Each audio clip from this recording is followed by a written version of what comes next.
The following program is brought to you by the Center for Educational Outreach at Baylor College of Medicine.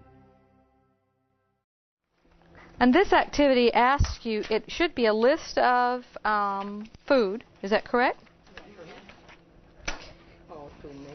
Called Serving Savvy.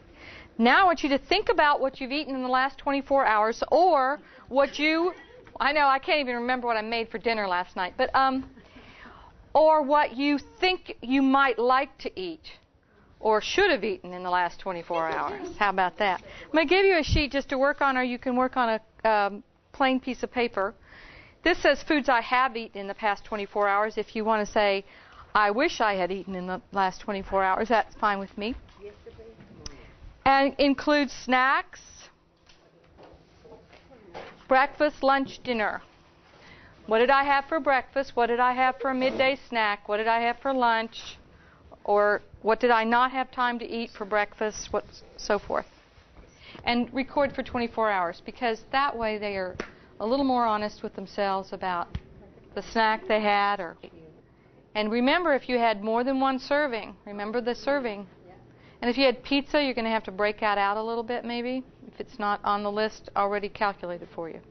So the next sheet is that serving size sheet, and you can begin calculating and then add it all up. Are you surprised at how much it is?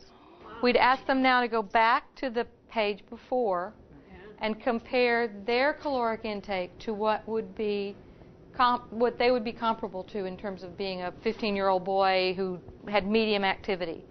And would their caloric intake, their actual caloric intake, compare in any way? How did it compare? If you wanted to do that with a lot of accuracy, you could go back in this evening, use that same formula for basal metabolic rate, calculate your own. And that would tell you how many calories you need based on your activity level. It would also tell you, if you start exercising more, what your calorie needs would be. So then you can tailor your intake based. Can I throw this in? As a sideline or as a sidebar in this activity, talks about the different kinds of fats that there are, the polysaturated and so forth. And this activity comes out of another food unit that we have. And all it tells you to do is take a sheet of brown paper bag and pick 8 items, which I did last night, and put them on, fold the paper into 8s and put them on the 8 squares and let them sit to see what kind of oil content is in that item. And then give this to your students and say, okay, I have on this sheet mayonnaise, chocolate candy, tortilla, and tell them everything that you put on there and have them guess which one is which.